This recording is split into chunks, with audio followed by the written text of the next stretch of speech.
ദൈവനാമത്തിന് മഹത്വം. परमेश्वर के महान नाम की स्तुति हो. ഒരിക്കൽ കൂടി എനിക്ക് ഇവിടെ നിൽക്കുവാൻ സർവശക്തനായ ദൈവം എന്നെ ഒരുക്കിയതിനോർത്ത് ഞാൻ ദൈവത്തിന് നന്ദി പറയുന്നു. परमेश्वर का धन्यवाद करता हूँ कि एक और बार आप लोग के सामने खड़े होने के लिए परमेश्वर ने मुझे तैयार किया. അല്പസമയത്ത് നമ്മുടെ ചിന്തയ്ക്കായിട്ട് നമുക്ക് മത്തായി സുവിശേഷം 5-ാം അധ്യായം അതിൻ്റെ 3-ാം വാക്യം വായിക്കാം. थोड़े छोटे से विचार के लिए हम निकालेंगे मत्ती रचित सुसमाचार उसका 5वां अध्याय और उसका 3रा वचन. धन्य है वे जो मन के दीन है क्योंकि स्वर्ग का राज्य उन्हीं का है. ആത്മാവിൽ ദരിദ്രരായവർ ഭാഗ്യവാന്മാർ എന്നതാണ് എൻ്റെ ഇന്നത്തെ ഈ വിഷയത്തിൻ്റെ ശീർഷകം. आज के संदेश का शीर्षक भी इसी वचन से लिया गया है. धन्य है वे जो मन के दीन है. യേശു ക്രിസ്തുവിന്റെ ഗിരിപ്രഭാഷണത്തെക്കുറിച്ചാണ് ഇവിടെ എഴുതിയിരിക്കുന്നത്. और यहाँ पर प्रभु यीशु मसीह के पहाड़ी उपदेश के जिक्र को इस अध्याय में किया हुआ है. യേശു ക്രിസ്തുവിന്റെ ഗിരിപ്രഭാഷണം വിശ്വവിഖ്യാതമാണ്. और ये पहाड़ी उपदेश जो यीशु मसीह का है ये पूरे संसार भर में प्रख्यात है. ലോകത്തിൽ ഒരുപാട് ആളുകൾ മഹാരഥന്മാർ ഈ യേശു ക്രിസ്തുവിന്റെ ഗിരിപ്രഭാഷണത്തെ ആസ്പദമാക്കി പഠനങ്ങൾ നടത്തിയിട്ടുണ്ട്. और इस संसार के बहुत से विद्वान लोगों ने इस प्रभु यीशु मसीह के इस उपदेश के आधार पर अपने बहुत सारे शिक्षाओं को उन्होंने अपने पुस्तकों में जिक्र किया. അവരിൽ ഭൂരിപക്ഷം ആളുകളും മറ്റു മതത്തിൽപ്പെട്ട ആളുകളായിരുന്നു. और इन पुस्तकों को जिन्होंने लिखा है उसमें से अधिकतम लोग जो हैं मसीही नहीं हैं वे लोग. അവരിൽ കുറച്ച് പേരുടെ പേര് ഇങ്ങനെയാണ്. സ്വാമി വിവേകാനന്ദൻ. और उनमें से कई प्रख्यात लोगों में एक नाम स्वामी विवेकानंद का भी है. ഡോക്ടർ രാധാകൃഷ്ണൻ, डॉक्टर राधाकृष्णन जी का नाम ജവഹർലാൽ है. നെഹ്റു, जवाहरलाल नेहरू का नाम है. ശ്രീനാരായണ ഗുരു, അങ്ങനെ അനേക പ്രമുഖരായിട്ടുള്ള ആളുകൾ കർത്താവായ യേശു ക്രിസ്തുവിന്റെ ഗിരിപ്രഭാഷണത്തെക്കുറിച്ച് പഠനങ്ങൾ നടത്തുകയും അവർ അതിൽ നിന്ന് ചില വാക്കുകൾ ഇൻസ്പയർ ആകുകയും ചെയ്തിട്ടുണ്ട്. और श्री नारायण गुरु इस प्रकार के कई प्रख्यात नाम हैं जिन्होंने अपनी शिक्षाओं में अपने प्रवचन में उन्होंने प्रभु यीशु मसीह के इस पहाड़ी उपदेश को उन्होंने जिक्र किया है. എന്തിനേറെ പറയുന്നത് നമ്മുടെ മഹാത്മാഗാന്ധി പോലും ഇന്ത്യൻ സ്വാതന്ത്ര്യ സമരത്തിലെ ഒരു വ്യത്യസ്തനായ നേതാവാക്കിയത് ഗിരിപ്രഭാഷണത്തിലെ ആത്മീക ചിന്തകളാണ്. और महात्मा गांधी जी भी जिन्होंने स्वतंत्रता में बहुत बड़े किरदार को निभाया उन्होंने भी अपने उस आंदोलन में या फिर उन्होंने अपने जीवन में इन उपदेशों में से अपने जीवन के पाठों को उन्होंने सीखा है. ഈ ഗിരിപ്രഭാഷണത്തിലെ ആശയങ്ങൾ ഗാന്ധിജി സ്വീകരിച്ചുവെങ്കിലും യഥാർത്ഥമായ ഗിരിപ്രഭാഷകനെ സ്വീകരിച്ചില്ല എന്നതാണ് തൻ്റെ ജീവിതത്തിലെ ഏറ്റവും ദുഃഖകരമായിട്ടുള്ള അവസ്ഥ. और महात्मा गांधी जी के खुद के जीवन के सबसे दुखित अवस्था ये रही कि उन्होंने उपदेशों को तो या फिर इस पहाड़ी उपदेशों को उन्होंने ग्रहण किया लेकिन उस उपदेशक जो स्वयं प्रभु यीशु मसीह है उनको उन्होंने स्वीकार नहीं किया. ഈ കൃപായുഗത്തിൽ അഥവാ സഭായുഗത്തിൽ ജീവിക്കുന്ന ദൈവമക്കളായ നമുക്കും ഈ ഒരു ഗിരിപ്രഭാഷണം നമ്മുടെ ജീവിതത്തിലും വളരെയധികം സ്വാധീനം ചെലുത്തേണ്ടതാണ്. और हम जो इस अनुग्रह के युग में या फिर कलीसिया युग में जब हम रहते हैं इनमें से हर एक उपदेश जो प्रभु यीशु मसीह ने अपने पहाड़ी उपदेश में कहा वो हम सबों के लिए बहुत ही सटीक रूप से लागू होता है. ഇതിലെ ആശയങ്ങൾ ദൈവമക്കൾ എന്ന നിലയിൽ ഈ വർത്തമാന കാലഘട്ടത്തിൽ വളരെയധികം പ്രസക്തിയുള്ളതുമാണ്. और ये बहुत जरूरी है कि इन समयों में परमेश्वर के संतान होने के नाते हम इसका पूरा पालन करते जाएं. ഈ 1-ാം അധ്യായത്തിന്റെ 3 മുതൽ 12 വരെയുള്ള വാക്യങ്ങളിൽ ആണ് നമുക്ക് ഈ ഗിരിപ്രഭാഷണം കാണുവാൻ കഴിയുന്നത്. इसी 5वें अध्याय में मत्ती 5वें अध्याय के 3रे आयत से 12वें आयत तक पहाड़ी उपदेश के शुरुआती भाग या फिर वचन होकर हम यहाँ पर देखते हैं. ഓരോ വാക്യത്തിലും 2 ഭാഗങ്ങൾ കാണാം. और हर वचन में उन्होंने 2 भाग में इन शिक्षाओं को दिया है. ഒന്നാമത്തെ ഭാഗം മനുഷ്യന്റെ ഉത്തരവാദിത്വവും सबसे पहला भाग हर वचन का पहला भाग जो है वो मनुष्य की जिम्मेदारी. 2-ാം ഭാഗം എന്നുള്ളത് ആ ഉത്തരവാദിത്വം ചെയ്യുന്ന മനുഷ്യന് ദൈവം നൽകുന്ന അനുഗ്രഹത്തെക്കുറിച്ചുമാണ് എഴുതിയിരിക്കുന്നത്. और हर वचन का दूसरा भाग जो है यदि पहला भाग जिम्मेदारी होकर मनुष्य पूरा करे तो प्रतिफल के रूप में दूसरा भाग उस मनुष्य को प्राप्त होगा. എന്ന് പറഞ്ഞാൽ ഓരോ വാക്യങ്ങളിലും നാം വായിക്കുമ്പോൾ കാണുന്നത് മനുഷ്യന്റെ ഉത്തരവാദിത്വവും ദൈവത്തിന്റെ അനുഗ്രഹങ്ങളുമാണ് കാണുന്നത്. इसका मतलब 3 से लेकर 12वें आयत तक के हर वचन में पहले भाग में मनुष्य की जिम्मेदारी और दूसरे भाग में परमेश्वर की आशीष हर वचन में हम देखते हैं. ഒരു എക്സാമ്പിൾ നോക്കുകയാണ്. 3-ാം വാക്യം ആത്മാവിൽ ദരിദ്രരാകുക എന്നുള്ളത് മനുഷ്യന്റെ ഉത്തരവാദിത്വമാണ്. 3रा आयत उदाहरण के लिए आप जहां ध्यान दें बाइबल में देखें पहला भाग लिखा है धन्य है वे जो मन के दीन है. यहां पर मनुष्य की जिम्मेदारी को दर्शाता है. എന്നാൽ അത് ചെയ്യുകയാണെങ്കിൽ ദൈവം നമുക്ക് എന്ത് തരുമെന്നാണ് 2-ാം ഭാഗം എഴുതിയിരിക്കുന്നത്. സ്വർഗ്ഗരാജ്യം അവർക്കുള്ളത്. और दूसरे भाग में मनुष्य यदि उस जिम्मेदारी को पूरा करेगा तो परमेश्वर की कौन सी आशीष, क्या आशीष उनको प्राप्त होगी, वो दूसरे भाग में लिखा है, क्योंकि स्वर्ग का राज्य उन्हीं का है. ഈ ഒരു വാക്യത്തിൽ നിന്നുകൊണ്ട് മാത്രം അല്പകാര്യങ്ങൾ സംസാരിക്കുവാനാണ് ഞാൻ ഇന്ന് താല്പര്യപ്പെടുത്തുന്നത്. इसी भाग में रहकर मैं अपने संदेश में कुछ विचारों को इस भाग से मैं बांटना चाहता അതിന്റെ हूं. ഒന്നാം വാക്യത്തിൽ നമ്മൾ കാണുന്നത് യേശു ക്രിസ്തു പുരുഷാരത്തോടാണ് സംസാരിക്കുന്നത്. और यहाँ पर 5वें अध्याय उसके पहले आयत में हम देखते हैं कि प्रभु यीशु मसीह एक भीड़ से वहां पर बात कर रहा है. BC 400 ശേഷം ഏകദേശം 400 വർഷക്കാലം ഇസ്രായേൽ മക്കൾക്ക് ഒരു ഇരുണ്ട കാലഘട്ടം ഉണ്ടായിരുന്നു. 400 ईसा पूर्व के बाद करीब 400 वर्ष तक इजराइल जाति के लिए एक अंधकार भरा एक समय था. ഈ കാലഘട്ടത്തിനുള്ളിൽ അനേകം പുതിയ മതങ്ങൾ യഹൂദന്മാരുടെ ഇടയിൽ സ്ഥാപിക്കപ്പെട്ടു. और इन 400 वर्ष के अंतराल में इन लोगों के बीच में बहुत से अन्य जाति लोग और भी धर्म के लोग जो है इनके बीच में बसना शुरू किया. അതിൽ ഒരു കൂട്ടം ആളുകളായിരുന്നു പരീശന്മാർ. और इनमें से एक गुट था फरीसी का गुट, രണ്ടാമത്തെ ആളുകളായിരുന്നു സദൂക്യർ. और दूसरे थे सदूकियों का झुंड, മൂന്നാമത്തെ വിഭാഗമായിരുന്നു എസ്സനി എന്ന് പറയുന്ന സന്യാസ സമൂഹം. और तीसरा एक झुंड था एसनी नाम का झुंड, जो आजीवन वे लोग अपने आप के जीवन को अलग करके वे लोग जीते थे. वो झुंड जो है सन्यासी है ना, सरल शब्दों में सन्यासी का जीवन वे लोग जीते थे. നാലാമത്തേത് എരിവുകാർ, തീവ്രവാദ സ്വഭാവമുള്ള ആളുകൾ. चौथा जो झुंड इनके बीच में बसने शुरू किया वो थे बहुत ही क्रांति वादी लोग, इनके बीच में बसने लगे. ഇവർ ഓരോരുത്തരും ഞങ്ങളുടെ ആരാധനയാണ് ഏറ്റവും മികച്ചത്, ദൈവം പ്രസാദിക്കുന്നതെന്ന് പറയുക ചെയ്തിരുന്നു. और ये एक ऐसा झुंड था जो इस बात को कहते थे कि हम जो आराधना करते हैं वही सबसे सच्ची आराधना और सही तरीका है करके ये लोग ऐलान करते थे. പരീശന്മാർ പറഞ്ഞു ഞങ്ങളുടെ ആരാധനയാണ് ദൈവത്തിന് ഏറ്റവും പ്രസാദം, അതാണ് ഏറ്റവും മികച്ചത് എന്ന് പറഞ്ഞപ്പോൾ സദൂക്യർ പറഞ്ഞു അങ്ങനെയല്ല, ഞങ്ങളുടെ ആരാധനയിലാണ് ദൈവം പ്രസാദിക്കുന്നതെന്ന് അവർ പറയുകയുണ്ടായി. और फरीसी जब इस बात को कहता था कि हमारी आराधना को ही से ही परमेश्वर प्रसन्न होता है, सदूकी लोग आकर कहते थे नहीं, हमारी आराधना ही परमेश्वर स्वीकार या फिर उससे प्रसन्नित होता है, वे लोग कहने लगे. എന്നാൽ എസ്സനികൾ എന്ന് പറയുന്ന സന്യാസ സമൂഹം പറയുകയുണ്ടായി നിങ്ങൾ രണ്ടുപേരുടെയുമല്ല, ഞങ്ങൾ ദൈവത്തിന് വേണ്ടി സന്യാസം അനുഭവിക്കുന്നവരാണ്, അതുകൊണ്ട് ഞങ്ങളുടെ ആരാധനയിലാണ് ദൈവം പ്രസാദിക്കുന്നതെന്ന് അവർ വാദിച്ചു. और इन दो झुंडों के विरुद्ध सन्यासी लोग खड़े हो, वे लोग बोले कि तुम दोनों की आराधना परमेश्वर स्वीकारता नहीं है, वे हमारी आराधना को, क्योंकि हमने अपने जीवन को सन्यासी होकर हमने ऐलान किया, इसलिए हमारी आराधना को परमेश्वर स्वीकारता है. നാലാമത്തെ ആളുകൾ പറഞ്ഞു ഞങ്ങളാണ് എരിവുകാർ, ഞങ്ങളാണ് യഥാർത്ഥത്തിൽ തീവ്രവാദ സ്വഭാവമുള്ളവർ, ഞങ്ങളാണ് പ്രത്യക്ഷത്തിൽ ആ തിന്മയോട് എതിർത്ത് നിൽക്കുന്നവർ, അതുകൊണ്ട് ഞങ്ങളുടെ പ്രാർത്ഥനയാണ് ദൈവം പ്രസാദിക്കുന്നതെന്ന് പറയുകയുണ്ടായി. और चौथा जो झुंड है, जो कट्टरपंथी लोग हैं, वे लोग उनसे बाकी 3 झुंडों से कहने लगे कि नहीं, तुम्हारी आराधना नहीं, लेकिन हमारी आराधना को परमेश्वर स्वीकार करता है, क्योंकि बड़े जोश और बड़े तीव्रता के साथ हम अपनी प्रार्थनाओं को हम प्रस्तुत करते ഈ हैं. 4 കൂട്ടത്തിൽപ്പെട്ട ആളുകളും ഈ പുരുഷാരത്തിലുണ്ടായിരുന്നു. और इन चारों प्रकार के लोग जो हैं वो इस झुंड से, जिसे प्रभु यीशु मसीह बात कर रहे हैं, वो वहां पर उपस्थित അതിൽ हैं. വേറൊരു കൂട്ടം മൈക്രോസ്കോപ്പിക് മൈനോറിറ്റി ആയിട്ടുള്ള വേറൊരു കൂട്ടവും ഉണ്ടായിരുന്നു. और बहुत ही अल्पसंख्यक या फिर बहुत ही छोटे से झुंड में, जिसको शायद लोग ध्यान भी नहीं दे रहे होंगे, वहां पर वे लोग भी उपस्थित थे. സ്വന്തം അഹംഭാവങ്ങൾ ഒന്നുമില്ലാതെ യേശുക്രിസ്തുവിൻ്റെ തിരുമൊഴികൾ കേൾക്കുവാനും അത് ജീവിതത്തിൽ പ്രാവർത്തികമാക്കുവാനും ഒരു കൂട്ടം ആളുകളും ആ കൂടെ ഉണ്ടായിരുന്നു. और एक छोटा सा झुंड जो वहां पर अपने आप को बहुत ही तुच्छ समझता है, छोटा समझता है, प्रभु यीशु मसीह के इन शिक्षाओं को वास्तविक रूप से सुनने और मानने के लिए वे लोग वहां पर उपस्थित थे. അങ്ങനെ വിവിധ തരത്തിലുള്ള മതവിഭാഗങ്ങളിലുള്ളവർ ആ കൂട്ടത്തിൽ ഉണ്ടായിരുന്നപ്പോൾ അവരെല്ലാം പറഞ്ഞു ഞങ്ങളാണ് ദൈവത്തിൻ്റെ ഏറ്റവും അടുത്ത ആളുകളെന്ന് പറഞ്ഞപ്പോൾ യേശുക്രിസ്തു അവരെ നോക്കിയാണ് പറഞ്ഞത് ആത്മാവിൽ ദരിദ്രരായവരാണ് ഭാഗ്യവാന്മാർ, എന്തെന്നാൽ സ്വർഗരാജ്യം അവർക്കുള്ളത്. और वे लोग जो ये अल्पसंख्यक थे, जो गिनती में बहुत ही कम थे, वे लोग जब कहने लगे कि हम प्रभु के करीब रहते हैं, हम प्रभु के साथ साथ चलते हैं, और इसलिए हमारी प्रार्थनाओं या फिर आराधना को स्वीकार होगी, तो प्रभु यीशु मसीह उनको देखकर कहते हैं कि जो आत्मा के दीन है स्वर्ग का राज्य उन्हीं का है. മത സംഘടനകളും സമുദായങ്ങളും സഭകളും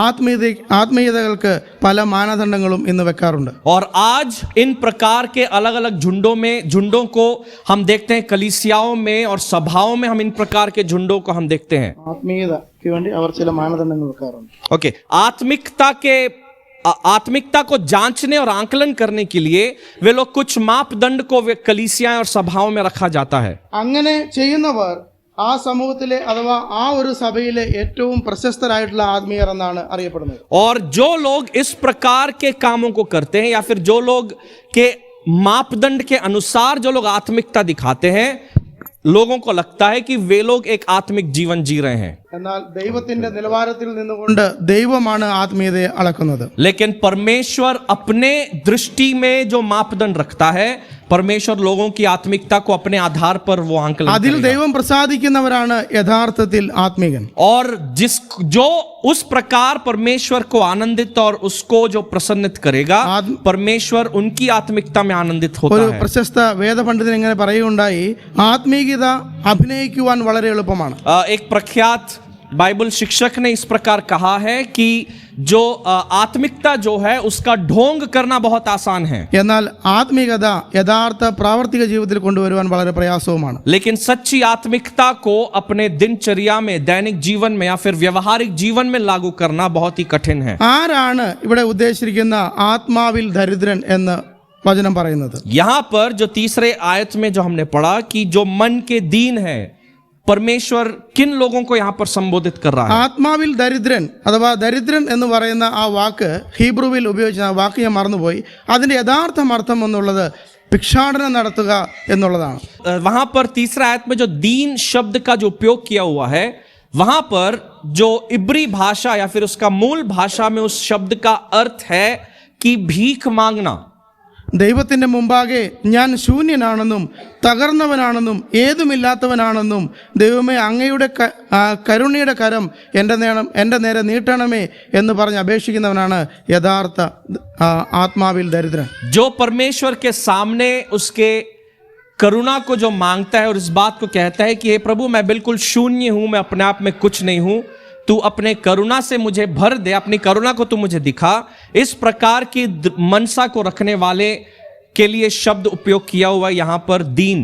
യഥാർത്ഥ ഒരു എക്സാമ്പിൾ നോക്കുകയാണെങ്കിൽ ഒരു ഭിക്ഷാടകൻ, യഥാർത്ഥമായിട്ടുള്ള ഭിക്ഷാടകൻ, അവൻ ഒന്നുമില്ല, അന്നന്ന് കിട്ടുന്ന നാണയത്തുട്ടുകൾ കൊണ്ട് അവൻ്റെ ഉപജീവനം നയിക്കുന്ന ആ ഒരു ഭിക്ഷാടകൻ കടന്നു പോകുന്ന ഓരോരുത്തരെയും ദയോടുകൂടി നോക്കി എനിക്ക് എന്തെങ്കിലും തരണമേ എന്ന് അപേക്ഷിക്കുന്ന ആ ഒരു മനോഭാവത്തെയാണ് ഇവിടെ ആത്മാവിൽ ദരിദ്രൻ എന്ന ദൈവം ഉദ്ദേശിക്കുന്നത്. तीसरे आयत में यीशु मसीह ने जो कहा है कि जो मन के दीन है उसका आशय या फिर समझने के लिए एक भिखारी जो रास्तों में घूम घूम कर लोगों से भीख मांगते, इस बात को कह कर कि ईश्वर को स्मरण करके तुम मुझे कुछ प्रदान करो, कुछ दे दो, इस भीख को जो मांगता है उस आशय को प्रभु यीशु मसीह इस शिक्षा में जहां पर मन के दीन कहता है उसके आशय को वो समझा रहा है। ഞാൻ ഇനി മുന്നോട്ട് പോകാൻ ആഗ്രഹിക്കുന്നത്, ദൈവവചനത്തിൽ തങ്ങളുടെ കുറവുകൾ മനസ്സിലാക്കി ഞാൻ ശൂന്യനാണെന്ന് പറഞ്ഞ് ദൈവസന്നിധിയിൽ വന്ന അഥവാ ആത്മാവിൽ ദരിദ്രനായി തീർന്ന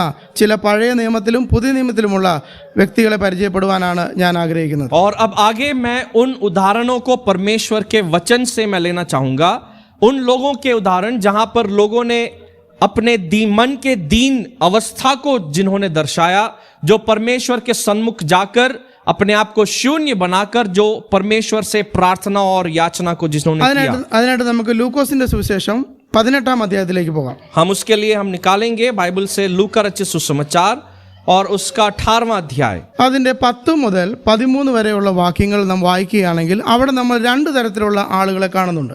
उसके 10वें आयत से 13वें आयत तक जब हम पढ़ेंगे वहां पर दो अलग प्रकार के लोगों के विषय में हम पढ़ते हैं. അതിൽ ആദ്യം കാണുന്ന ഒരാൾ എന്ന് പറഞ്ഞാൽ പരീശനാണ്. वहां पर दो लोगों में से एक जो व्यक्ति है वो एक फरीसी है, രണ്ടാമത്തെ ആൾ ചുങ്കക്കാരൻ. और दूसरा चुंगी लेने वाला. അവർ രണ്ടുപേരും ദേവാലയത്തിന്റെ മുറ്റത്ത് ദൈവത്തെ ആരാധിക്കുവാൻ വേണ്ടി നിൽക്കുകയാണ്. वे दोनों प्रार्थनालय आराधनालय में वहां पर उपस्थित हैं ताकि परमेश्वर यहोवा से वे लोग प्रार्थना करें. ആ രണ്ടുപേരുടെയും ആത്മീക മനോഭാവത്തെ കുറിച്ചാണ് നാം ഇപ്പോൾ പഠിക്കുവാൻ ആഗ്രഹിക്കുന്നത്. और इस भाग में इन दोनों के मन के मनसा या फिर इनके दृष्टिकोण के विषय में हम इन आयतों में पढ़ते हैं. ഇവരിൽ ആരാണ് ആത്മാവിൽ ദരിദ്രൻ എന്നാണ് നാം നോക്കാൻ പോകുന്നത്. हम इस बात को देखेंगे कि इन दोनों की प्रार्थना में कौन मन का दीन यहां पर कहलाया गया है. ഇതിൽ ഒരു ആള് ആത്മാവിൽ സമ്പന്നനും രണ്ടാമത്തെ ആള് ആത്മാവിൽ ദരിദ്രനുമാണ്. एक व्यक्ति, इन दोनों में एक व्यक्ति जो है वो मन में संतुष्टि को दर्शाता है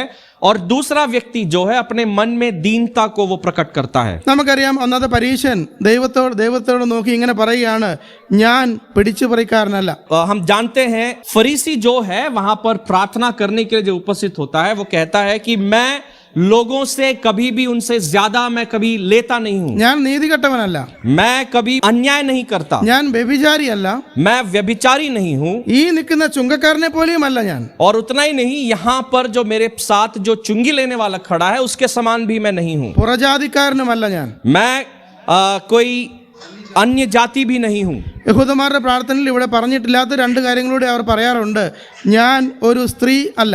यहूदी जो अक्सर अपनी प्रार्थनाओं में कहा करते थे, जो यहां पर जिक्र नहीं है, वो ये है कि मैं एक स्त्री भी नहीं हूं. മാത്രമല്ല ഒരു കാര്യം കൂടെ പറയാറുണ്ടായിരുന്നു, ഞാൻ 10 ദശാംശം കൊടുക്കുന്ന ആളാണ്. और ये उसके आगे अपनी प्रार्थना में कहता है कि मैं अपनी कमाई का 10वां अंश भी मैं तुझे देता हूं. അങ്ങനെ അവന്റെ ആത്മീക ഗുണങ്ങൾ ഒന്നൊന്നായി ദൈവത്തോട് പറയുകയാണ് ഈ പരീശൻ. और ये फरीसी जो है प्रार्थना में अपनी आत्मिक गुणों को एक एक करके वो गिनाता है परमेश्वर को अपनी प्रार्थना में. രണ്ടാമത്തെ ആളിലേക്ക് നമുക്ക് നോക്കാം. और दूसरे व्यक्ति की ओर हम आएंगे. തൊട്ട് താഴോട്ടുള്ള വാക്യങ്ങൾ നാം കാണുന്നുണ്ട് ചുങ്കക്കാരൻ. उसी के नीचे दिए हुए आयतों में हम पढ़ते हैं जो चुंगी लेने वाले की प्रार्थना है. അവനെ കുറിച്ച് എഴുതിയിരിക്കുന്നത് ആ ദേവാലയത്തിന്റെ ദൂരത്ത് മാറി നിൽക്കുന്ന ചുങ്കക്കാരൻ. एक ऐसा चुंगी लेने वाला जो उसके द्वार तक भी पहुंचने के योग्य नहीं समझा, दूर खड़ा रहता है. ദൈവത്തിന്റെ മുഖത്തേക്കോ സ്വർഗത്തിലേക്കോ നോക്കുവാൻ പാപഭാരത്താൽ കഴിയാതിരിക്കുന്ന ചുങ്കക്കാരൻ. वो परमेश्वर के मुख को या फिर अपने स्वर्ग की ओर आंखें उठाने के लिए भी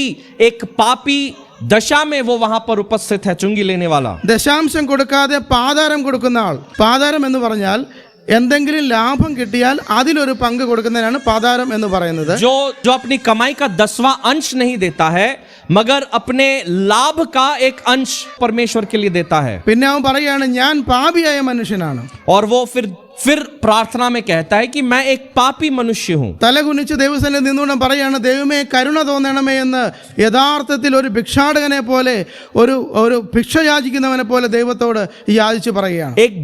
एक भीख मांगने वाले व्यक्ति जिस प्रकार लोगों के सामने खड़े होकर भीख मांगता है, ये चुंगी लेने वाला भी अपने सिर को झुकाकर परमेश्वर से कहता है कि मैं एक पापी हूं. ആത്മാവിൽ സമ്പന്നനായവൻ ദൈവത്തോട് പറയുന്നത്, എനിക്ക് ഇത്ര ക്വാളിഫിക്കേഷൻസ് ഉണ്ട്, എൻ്റെ പ്രാർത്ഥന നിനക്ക് സൗകര്യം ഉണ്ടെങ്കിൽ കേട്ടാൽ മതി, കാരണം എനിക്ക് ഇത്രയും ക്വാളിഫിക്കേഷൻ ഉണ്ടെന്ന് പറയുമ്പോൾ മറ്റൊരു വ്യക്തി ദൂരത്ത് മാറിയുന്നുകൊണ്ട് ദൈവത്തിൻ്റെ മുഖത്തേക്ക് പോലും നോക്കാൻ കഴിയാതെ പാപഭാരത്തിൽ അവൻ പറയുകയാണ്, ഞാനൊരു പാപിയാണ്, ദൈവമേ നീ എന്നോട് കരുണ തോന്നണമെന്ന്. पहला व्यक्ति जब मन में पूरे संतुष्टि के साथ परमेश्वर के सामने खड़े होकर ये कहता है कि मैं आत्मिक जीवन में इन गुणों को रखता हूं, तुझे चाहिए तो तू मेरी प्रार्थना को सुन, लेकिन मेरे आत्मिक जीवन के गुण ये है. उसी तरफ दूसरे व्यक्ति के विषय में देखते हैं जो बिल्कुल भीख मांगने के समान परमेश्वर के सामने खड़ा है और वो कहता है, सिर बिना उठाए वो कहता है कि मैं पापी हूं. ഇവിടെ ആർക്കാണ് സ്വർഗരാജ്യം ലഭിച്ചത്? यहां पर किसकी प्रार्थना में या फिर किसके जीवन में स्वर्ग राज्य उस आयत के आधार पर उसे मिलेगा. ദൈവാത്മാവ് അവിടെ 14 വാക്യത്തിൽ എഴുതിയിരിക്കുകയാണ്. 14वें आयत में वचन इस प्रकार लिखता है, मैं तुमसे कहता हूं कि वह दूसरा नहीं परंतु यही मनुष्य धर्मी ठहराया जाकर अपने घर गया. പരീശൻ പാപിയായി വന്ന് പാപിയായി തന്നെ വീട്ടിലേക്ക് മടങ്ങിപ്പോയപ്പോൾ एक फरीसी जब पापी होकर वहां प्रार्थनालय में आया और वापस भी पापी दशा में वो वापस चला गया. ചുങ്കക്കാരൻ പാപിയായി വന്ന് അവിടെ ദൈവാത്മാവ് എഴുതിയിരിക്കുകയാണ്, അവൻ നീതീകരിക്കപ്പെട്ടവനായി സ്വർഗരാജ്യം അവകാശമാക്കി അവൻ ഭവനത്തിലേക്ക് കടന്നു. और 14वें आयत में उस चुंगी लेने वाले के विषय में कहता है, एक पाप की अवस्था में चुंगी लेने वाला वहां पर प्रार्थना किया, लेकिन वो वापस धर्मी ठहराया गया और वापस घर को लौटा. ദൈവാത്മാവ് ഇന്ന് നമ്മളോട് പറയുന്നതും ഇത് തന്നെയാണ്. और परमेश्वर की आत्मा आज हमें इसी बात को स्मरण दिलाती है. നമുക്കും ഭൗതികമായി പറയുവാൻ പലതരത്തിലുള്ള ക്വാളിഫിക്കേഷൻ ഉണ്ടായിരിക്കാം. हमारे जीवन में बहुत सारे ऐसे उपलब्धियां होंगे जो हम परमेश्वर को गिना सकते हैं. ചിലപ്പോൾ രക്ഷിക്കപ്പെട്ട ചിലപ്പോൾ 4ാമത്തെ തലമുറയോ 5ാമത്തെ തലമുറയുമായിരിക്കാം നമ്മളൊക്കെ. हो सकता है कि हमारे घराने में उद्धार पाए हुए हम 4था पीढ़ी या 5वां पीढ़ी हो. നമ്മുടെ കുടുംബത്തിൽ പ്രശസ്തരായിട്ടുള്ള പ്രസംഗികരോ ദൈവവചനം പറയുന്നവരോ അതോ ദൈവവചനം പഠിപ്പിക്കുന്നവരോ ഒക്കെ ഉണ്ടാകും. हो सकता है हम अपने घराने में अपने परिवार में बहुत अच्छा वचन को प्रचार करने, बहुत अच्छे वचन को समझाने वाले हो सकते हैं. എന്നാൽ അതൊന്നും നമ്മളെ നിഗളികളാക്കരുത് എന്നാണ് ദൈവാത്മാവ് പറയുന്നത്. लेकिन परमेश्वर का आत्मा हमें स्मरण दिलाता है कि इन गुणों को हम परमेश्वर के सामने हम उसको न गिनाएं. ദൈവസന്നിധിയിൽ നമ്മെ തന്നെ താഴ്ത്തി അവിടെ പറഞ്ഞിരിക്കുന്ന പോലെ ആത്മാവിൽ ദരിദ്രനായവർക്ക് മാത്രമേ സ്വർഗരാജ്യം അവകാശമാക്കാൻ കഴിയുള്ളൂ. परमेश्वर का वचन इस बात को स्पष्ट करता है कि जो मन के दीन है, जो अपने आप को परमेश्वर के सामने नीचा करते हैं, केवल उन्हीं के लिए स्वर्ग का राज्य है. നമുക്ക് നമ്മെ തന്നെ ഒന്ന് ശോധന ചെയ്യാം. हम अपने आप को जरा जांचें. ഈ പരീശന്റെ ഏതെങ്കിലും ഒരു സ്വഭാവ ഗുണം എന്നിലുണ്ടോ എന്ന് നമുക്ക് നമ്മെ തന്നെ ഒന്ന് ചോദിക്കാം. हम इस बात को जांचें कि क्या इस फरीसी के जीवन में जो स्वभाव थे, क्या उसमें से कोई भी एक स्वभाव क्या मेरे जीवन में आज है? അങ്ങനെ ഉണ്ടെങ്കിൽ ഇന്ന് തന്നെ നമുക്ക് ആ തെറ്റ് ദൈവത്തോട് ഏറ്റു പറഞ്ഞ് ആ ചുങ്കക്കാരനെ പോലെ നീതീകരിക്കപ്പെട്ടവനായിരിക്കാം. और यदि हम उन स्वभावों को पाते हैं तो हम परमेश्वर के सामने आज ही प्रार्थना करें और हम अपने स्वभाव को बदलें और उस चुंगी लेने वाले के समान हम बनें. ആത്മാവിൽ ദരിദ്രനായവന്റെ ഒന്നാമത്തെ എക്സാമ്പിൾ നാം കണ്ടു കഴിഞ്ഞു. मन के दीन होने के पहले उदाहरण को हमने देखा. രണ്ടാമത്തെ ചിത്രത്തിലേക്ക് നാം കടന്നു പോവുകയാണ്. दूसरे दृश्य की ओर मैं आपको ले जाना चाहूंगा. ആരാണ് യഥാർത്ഥത്തിൽ ആത്മാവിൽ ദരിദ്രനാകുക എന്നുള്ളതിന് രണ്ടാമത്തെ എക്സാമ്പിൾ. कौन है या फिर किस प्रकार का व्यक्ति मन का दीन होकर सच में कहलाया जाएगा, उसके दूसरे उदाहरण को हम देखेंगे. മത്തായി സുവിശേഷം 15-ാം അധ്യായം, मत्ती रचित सुसमाचार उसका 15वां अध्याय, അതിന്റെ 21 മുതൽ 27 വരെ ഉള്ള ഭാഗങ്ങൾ നാം വായിക്കുകയാണെങ്കിൽ उसके 21वें आयत से 27वें आयत तक जब हम पढ़ेंगे, അവിടെ നമ്മൾ ഒരു വ്യക്തിയെ കാണുന്നുണ്ട്. वहां पर एक व्यक्ति के विषय में जिक्र किया हुआ है. അവിടെയും യേശുക്രിസ്തുവും പുരുഷാരവും ഒരു സ്ത്രീയും ആ സ്ത്രീയുടെ ഒരു മകളെ കുറിച്ചുമാണ് പ്രതിപാദിച്ചിരിക്കുന്നത്. यहाँ पर प्रभु यीशु मसीह, वहां पर एक भीड़ है और वहां पर एक स्त्री है और उसकी एक बेटी, इनके विषय में वहां पर जिक्र किया हुआ है. ആ സ്ത്രീയെ കുറിച്ച് ഇങ്ങനെയാണ് എഴുതിയിരിക്കുന്നത്. उस स्त्री के विषय में उस भाग में वचन इस प्रकार कहता है, കനാന്യ സ്ത്രീ, एक कनानी स्त्री है പിന്നെ അവളുടെ ഭൂതബാധയുള്ള ഒരു മകളും, और दुष्टात्मा से ग्रसित उसकी एक बेटी है. കർത്താവായ യേശുക്രിസ്തു ആ വഴിയിലൂടെ കടന്നു പോകുന്നുണ്ടെന്ന് മനസ്സിലാക്കി ആ സ്ത്രീയും ആ മകളും, ഭൂതബാധ ബാധിച്ച ആ മകളും അനേക ദൂരം യേശുക്രിസ്തുവിൻ്റെയും പുരുഷാരത്തിൻ്റെയും പുറകെ കരഞ്ഞുകൊണ്ട് പോവുകയാണ്. जब इस स्त्री को पता चलता है कि प्रभु यीशु मसीह उस मार्ग से गुजर रहे हैं, तो ये स्त्री और उनकी बेटी बहुत दूर तक, काफी समय तक यीशु मसीह का पीछा करते हैं ताकि वो यीशु के पास तक पहुंच सके. അവൾ ഒരു കാര്യം മാത്രമേ വിളിച്ചുകൊണ്ട് പറയുന്നുള്ളൂ, ദൈവമേ എൻ്റെ മകൾക്ക് സൗഖ്യം കൊടുക്കണമേ, ദൈവമേ എൻ്റെ മകൾക്ക് സൗഖ്യം കൊടുക്കണമേ എന്ന് അലമുറയിട്ട് കരഞ്ഞുകൊണ്ട് യേശുവിൻ്റെ പുറകെ നടക്കുകയാണ്. और ये केवल एक ही वाक्य को कहकर यीशु मसीह के पीछे जा रही है, वो ये है कि हे प्रभु तू मेरी बेटी पर दया कर, हे प्रभु तू मेरी बेटी पर दया कर. നമ്മൾ സാധാരണ രീതിയിൽ ഒരു വ്യക്തിയോട് എന്തെങ്കിലും അപേക്ഷിക്കുമ്പോൾ നമ്മൾ കരയാറില്ല. अक्सर जब हम कुछ लोगों से हम जब कुछ मांगते हैं तो हम रोया नहीं करते. എന്നാൽ അപേക്ഷിക്കുമ്പോൾ കരയണമെങ്കിൽ ആ വ്യക്തിയുടെ മനസ്സിലുള്ള ഭാരം നമുക്ക് മനസ്സിലാക്കുവാൻ കഴിയും. और यदि कोई मांग रहा है, रोते हुए यदि कोई मांग रहा है, तो उसके दिल के बोझ को हमें समझना जरूरी അവരുടെ है. ആവശ്യബോധം അവർക്ക് എത്ര വലിയതാണെന്ന് ആ കരച്ചിലൂടെ നമുക്ക് മനസ്സിലാക്കുവാൻ കഴിയും. उनकी आवश्यकता उनके जीवन में कितनी बड़ी है, उनके रोने के द्वारा हमको समझ में आता है. അങ്ങനെ ഈ അമ്മയും മകളും അനേക ദൂരം യേശുക്രിസ്തുവിന്റെ പുറകെ നടക്കുന്നു. और इसी बोझ के साथ ये स्त्री, ये माँ और उसकी बेटी काफी दूर तक ये लोग यीशु मसीह का पीछा किए ताकि उससे मिल सके. ഈ സ്ത്രീയുടെ കരച്ചിൽ കേട്ട് മടുത്ത ശിഷ്യന്മാർ യേശുവിനോട് പറഞ്ഞു, ഇങ്ങനെ ഒരു ടീം കുറെ സമയം നമ്മുടെ പുറകെ ഉണ്ട്, അവരെ എങ്ങനെയും ഒന്ന് ഡീൽ ചെയ്യണമെന്ന് പറഞ്ഞു. प्रभु यीशु मसीह के चेलों ने कहा कि बहुत देर से एक व्यक्ति है, एक स्त्री है जो तुझसे मिलना चाह रही है, चीख रही है, चिल्ला रही है. അപ്പോൾ അവളോട് യേശുക്രിസ്തു പറയുന്ന വാക്കുകൾ ഇങ്ങനെയാണ്. और उनसे प्रभु यीशु मसीह ने जो उत्तर में जो शब्द को कहे वो इस प्रकार है, ഇസ്രായേൽ ഗൃഹത്തിലെ കാണാതെ പോയ ആടുകളുടെ അടുക്കലേക്കല്ലാതെ എന്നെ അയച്ചിട്ടില്ല. 24वां आयत प्रभु यीशु मसीह उत्तर में कहता है कि इज़राइल के घराने की खोई हुई भेड़ों को छोड़ मैं किसी के पास नहीं भेजा गया. ഇവിടെ നമ്മൾ ഈ സ്ത്രീയുടെ ചരിത്ര പശ്ചാത്തലം നോക്കുകയാണെങ്കിൽ, अगर यहाँ पर इस स्त्री के पृष्ठभूमि को यदि हम देखेंगे, അഥവാ യഹൂദന്മാരുടെ കാഴ്ചപ്പാടിൽ या फिर यहूदियों के दृष्टि में ഈ ശമരിയർ, കനാനിയർ എന്ന് പറയുന്ന ആളുകളൊക്കെ അറയ്ക്കപ്പെട്ടവരും വെറുക്കപ്പെട്ടവരുമാണ്. सामरी और कनानी ये झुंड के लोग जो हैं, यहूदियों के दृष्टि में ये लोग बहुत ही नीच लोग हैं. തൊട്ടുകൂടാത്തവരും തീണ്ടിക്കൂടാത്തവരും ഒരു കാലത്ത് ഇന്ത്യയിൽ ഉണ്ടായിരുന്ന ആ സെയിം അൺടച്ചബിലിറ്റി പോലെയുള്ള സംസ്കാരത്തിൽ ജീവിച്ചിരുന്ന ഒരു കൂട്ടം ആളുകളാണ് ഈ കനാനിയ സ്ത്രീയും ആ ഒരു ആളുകളും. पुराने समय में भारत में जो अछूत लोग हुआ करते थे, कुछ उसी प्रकार के लोगों के समान है ये झुंड, सामरी और कनानी लोग यहूदियों के बीच में। ദൃഷ്ടിപ്പെട്ടാൽ അതുപോലും പാപമായി കണ്ടിരുന്നവരാണ് യഹൂദന്മാർ. കണ്ടാൽ പോലും അത് പാപമാണെന്ന് വിശ്വസിച്ചിരുന്നവരാണ്. यदि इस प्रकार के लोग यदि यहूदियों के नजर में भी आ जाए तो उनको अशुद्ध मानते थे।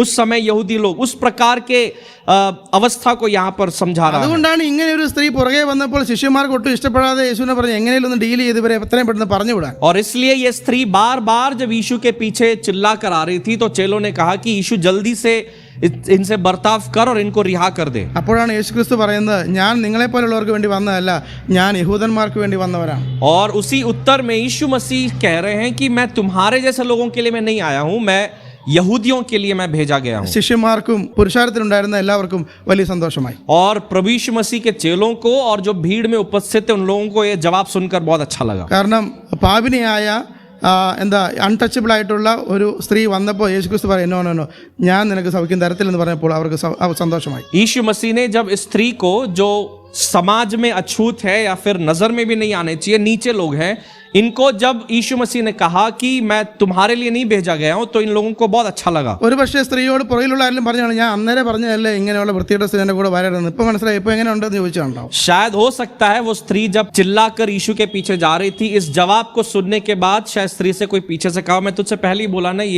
ये गंदे काम के लिए मत आना यहाँ पर, तुझसे पहले ही बोला था ना मैं। എന്നാൽ ആ സ്ത്രീ പുറകോട്ട് പോയില്ല.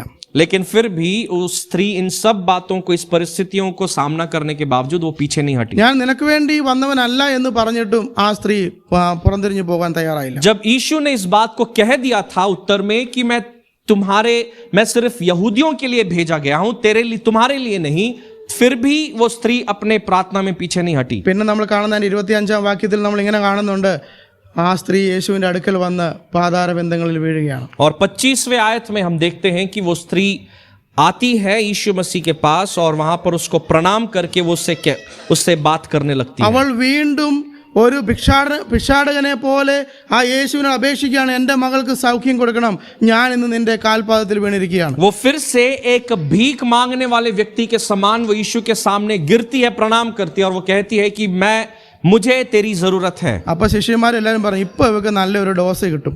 और तब शायद चेलों ने कहा होगा कि अब इसको बहुत अच्छे प्रभु यीशु मसीह अच्छे से बत्ती देगा। അവർ പ്രതീക്ഷിച്ച അതേ ഉത്തരം തന്നെ യേശുക്രിസ്തുവിന്റെ വായിൽ നിന്ന് വരികയും ചെയ്തു. और जिस प्रकार ये चेले लोग उम्मीद कर रहे थे, उसी प्रकार के जवाब को यीशु मसीह वहां पर देता है। യേശുക്രിസ്തു എന്താണ് പറഞ്ഞത്? यीशु मसीह ने वहां पर क्या कहा? 26-ാം വാക്യം ഒന്ന് വായിക്കാം. 26वां आयत, जब वो स्त्री यीशु के चरण पर आप उसको जब प्रणाम करने लगती है, 26वें आयत में यीशु मसीह उत्तर में कहता है, उसने उत्तर दिया, लड़कों की रोटी लेकर कुत्तों के आगे डालना अच्छा नहीं। എത്ര നല്ല ഉത്തരം! कितना बढ़िया एक उत्तर है ना। അവിടെ ഉണ്ടായിരുന്ന മേൽജാതിപ്പെട്ട എല്ലാവർക്കും വലിയ സന്തോഷമായി. और वहां पर जो भी उच्च जाति के लोग थे, ऊंचे जात के लोग थे, उनको ये सुनकर बहुत अच्छा लगा होगा। നായിക്ക് സമാനമായ നിനക്ക് ഞാൻ തരത്തില്ല, സൗഖ്യം തരത്തില്ല എന്ന് യേശുക്രിസ്തു മുഖത്ത് നോക്കി പറയുക. प्रभु यीशु मसीह दूसरे शब्दों में उसके सामने, उसके मुंह पर इस बात को कह रहे हैं कि तू जो कुत्तों के स्तर की है, तुझे मैं क्यों चंगाई दूं या फिर मैं तुझे चंगा नहीं करूंगा। എന്ന് പറഞ്ഞാൽ യഹൂദന്മാർക്ക് കൊടുക്കേണ്ട അപ്പം ഞാൻ നായ്ക്കളായ നിങ്ങൾക്ക് തരത്തില്ല. और वहां पर यीशु मसीह कह रहे हैं कि ये रोटी, ये लाभ जो यहूदियों को जाना चाहिए, ये मैं कुत्तों के सामने नहीं डालूंगा। ഈ കാലഘട്ടത്തിലാണ് യേശുക്രിസ്തു അങ്ങനെ പറഞ്ഞതെങ്കിൽ എന്തായിരിക്കും അടുത്ത് സംഭവിക്കാൻ പോകുന്നത്? अगर आज के युग में प्रभु यीशु मसीह इन शब्दों का उपयोग करते तो उस समय हालात क्या होती? ഏറ്റവും വലിയ ഒരു ക്രിമിനൽ കേസ് യേശുക്രിസ്തുവിനെതിരെ ചുമത്തപ്പെടും. बहुत बड़ा केस जो है वो यीशु मसीह पर डाला ഒരു जाएगा। വർഗീയ അധിക്ഷേപമാണ് ദൈവം യേശുക്രിസ്തു ഇവിടെ നടത്തിയിരിക്കുന്നത്. एक जातिवाद को प्रभु यीशु मसीह ने वहां पर लाया करके उस पर अपराध डाला जाएगा। മാത്രമല്ല ആത്മാഭിമാനമുള്ള ഏതൊരു മനുഷ്യനും സഹിക്കാൻ പറ്റാത്ത ഒരു വാക്കുകളാണ് യേശുക്രിസ്തു പറഞ്ഞത്. आत्म सम्मान रखने वाला हर एक व्यक्ति को इन शब्दों को सुनकर उनको तकलीफ होगी। എത്ര താഴ്ന്ന വർഗത്തിൽപ്പെട്ടവനാണെങ്കിലും അവൻ കേൾക്കാൻ ഒരിക്കലും ആഗ്രഹിക്കാത്ത വാക്കുകളാണ് യേശുക്രിസ്തു പറഞ്ഞത്. जितना भी नीच जाति का हो, इस प्रकार के शब्दों को वो कभी सुनना नहीं चाहेगा। ऐसे शब्दों को यीशु मसीह ने उपयोग किया। സാധാരണ രീതിയിലാണെങ്കിൽ ഒരു സാധാരണ സ്ത്രീ ആണെങ്കിൽ ആ സ്ത്രീ ഇങ്ങനെ ചിന്തിച്ചിട്ടുണ്ടാവും, यदि कोई साधारण स्त्री वहां पर उपस्थित है तो वो स्त्री इस प्रकार अपने मन में विचार करेगी, ഇത്രയും നാണം കെട്ട് നിന്റെ ശിഷ്യന്മാരും എല്ലാവരും എന്നെ പരിഹസിച്ചിട്ടും ഞാൻ നിന്റെ പുറകെ വന്നു. और वो साधारण स्त्री इस प्रकार सोचेगी कि तेरे चेले लोग ये सारी भीड़ मुझ पर इतना उपहास कर रहे हैं, इतना सता रहे हैं, फिर भी मैं तेरे पीछे याचना करते हुए आई। നീ ദൈവമാണെന്നും ദൈവപുത്രനാണെന്നും സൗഖ്യം തരാൻ കഴിവുള്ളവനുമാണെന്ന് അറിഞ്ഞുകൊണ്ട് തന്നെയാണ് ഞാൻ നിന്റെ പുറകെ വന്നത്. तू मुझे चंगा कर सकता है, तू शक्तिशाली है, इसी सब बात को जानकर मैं तेरे पीछे आई। അപ്പം എന്നോട് നീ പറഞ്ഞു ഞാൻ നിങ്ങളെപ്പോലുള്ള വർഗ്ഗക്കാർക്ക് വേണ്ടി വന്നതല്ലെന്ന്. और तब यीशु तू मुझसे ये कह रहा है कि मैं तुम जैसे जातियों के लिए, तुम जैसे झुंड के लिए मैं इस संसार में नहीं आया। എന്നിട്ട് ഞാൻ പിന്നെയും നാണം കെട്ട് നിന്റെ കാൽക്കൽ വന്ന് വീണു. लेकिन उतना भी सुनने के बाद मैं फिर भी अपने आप को तेरे चरणों पर मैं डाल दी, तुझे प्रणाम की। അപ്പോൾ നീ എന്നെ നായെന്ന് വിളിച്ചു. तब उस समय तू मुझे कुत्ते का दर्जा दे रहा है। ഇനി തന്നെ ഞാൻ കാണിച്ചു തരാം. स्त्री इस प्रकार कह रही होगी कि अब मैं तुझे और दिखाती हूं। ഇനി എൻ്റെ മോള് ചത്തുപോയാലും ഞാൻ നിന്റെ പുറകെ വരത്തില്ല. നിന്റെ ഒരു രോഗസൗഖ്യവും എനിക്ക് അത് എഴുതിയിട്ടില്ല. Go on. I'm getting ready for the next. अब मेरी बेटी मर भी जाए, मैं किसी चंगाई के लिए अब मैं तेरे पीछे नहीं आऊंगी। इस प्रकार शायद कोई साधारण स्त्री सोच നിന്റെ ले। ഒരു സൗഖ്യവും വേണ്ട, സഹായവും എനിക്ക് വേണ്ട. तेरा कोई चंगाई नहीं चाहिए, तेरा कोई सहायता मुझे नहीं चाहिए। നിനക്കെതിരെ ഞാൻ കേസ് കൊടുക്കും, നിന്നെ നമുക്കിനി കോടതിയിൽ കാണാം. मैं तेरे विरुद्ध केस देने वाली हूं, अब कोर्ट में मिलेंगे हम। ഒരു അല്പമെങ്കിലും സെൽഫ് റെസ്പെക്റ്റ് ഉള്ള ഒരാൾ ഇങ്ങനെ ചിന്തിക്കും. ഞാനാണ് ഉറപ്പായിട്ട് ഇങ്ങനെ ചിന്തിക്കും. ഇതിനേക്കാളും കൂടുതൽ ചിന്തിക്കും. एक छोटा सा आत्म सम्मान रखने वाला व्यक्ति जो है वो इस साधारण सोच विचार को रखे, मैं तो इससे ज्यादा ही सोचूंगा उसके विषय में। എന്നാൽ ആത്മാവിൽ ദരിദ്രരായ ആ സ്ത്രീ ചിന്തിച്ചത്, लेकिन जो मन की दीन थी वो स्त्री इस प्रकार के विचार को रखी। ആ സ്ത്രീക്കും ഒരു പക്ഷേ അവരുടെ കുലത്തിലും മഹിമ പറയുവാൻ പലതും ഉണ്ടായിരിക്കാം. इतने नीच जाति होने के बावजूद हो सकता है कि उसके गुणों को वो प्रभु के सामने जिक्र करे। അതൊന്നും പറയുവാനോ ന്യായീകരിക്കുവാനോ ആ സ്ത്രീ അവിടെ തുനിഞ്ഞില്ല. वो स्त्री वहां पर अपने गुणों को बताने के लिए, अपनी बड़ाई को करने के लिए वो वहां पर नहीं रुकी। അവൾ ഇങ്ങനെ തന്നെ പറഞ്ഞു, वो इसी प्रकार कही, യാ യജമാനെ, ആ നായ ഞാൻ തന്നെയാണ്.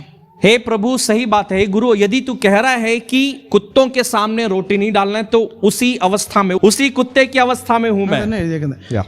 യജമാനന്റെ മക്കൾ തിന്ന് ശേഷിപ്പിക്കുന്ന വേസ്റ്റ് വരുന്ന നുറുക്കുകൾ മതി ഞങ്ങൾക്ക്. जो लोग जिस रोटी को खाते हैं उस रोटी के टुकड़े जो नीचे गिरते हैं, उन टुकड़ों में से तू मुझे कुछ दे दे। അതിനുവേണ്ടി ആ യജമാനന്റെ വീടിന് പുറത്ത് കാത്തു നിൽക്കുന്ന വാലും ആട്ടി കാത്തിരിക്കുന്ന നായ തന്നെയാണ് ഞങ്ങൾ. वो कुत्ते के समान जो घरों के बाहर कुछ टुकड़े गिरे और उस टुकड़ों को खाने के लिए जो पूंछ हिलाकर जो कुत्ते खड़े रहते हैं, उसी के समान मैं तेरे सामने खड़ी हूं। അതിൽ കൂടുതൽ ഒരു പരിഗണന നീ എനിക്ക് തരണ്ട. उससे ज्यादा दर्जा तू मुझे मत दे। ആ നിലത്ത് വീഴുന്ന അപ്പകഷ്ണങ്ങളിലും എനിക്ക് തരണം. जो जमीन पर जो रोटी के टुकड़े गिर रहे हैं उसमें से कुछ बस मुझे दे दे। അപ്പോൾ യേശുക്രിസ്തു അവരോട് മൂന്നാമത്തെ അവളോട് പറയുന്ന ഉത്തരമാണ്. और तीसरी बार प्रभु यीशु मसीह इस स्त्री को उत्तर में कह रहे हैं, 28वां वाक्य, उसका 28वां वचन। इस पर यीशु ने उसको उत्तर दिया, हे स्त्री, तेरा विश्वास बड़ा है, जैसा तू चाहती है तेरे लिए वैसा ही हो।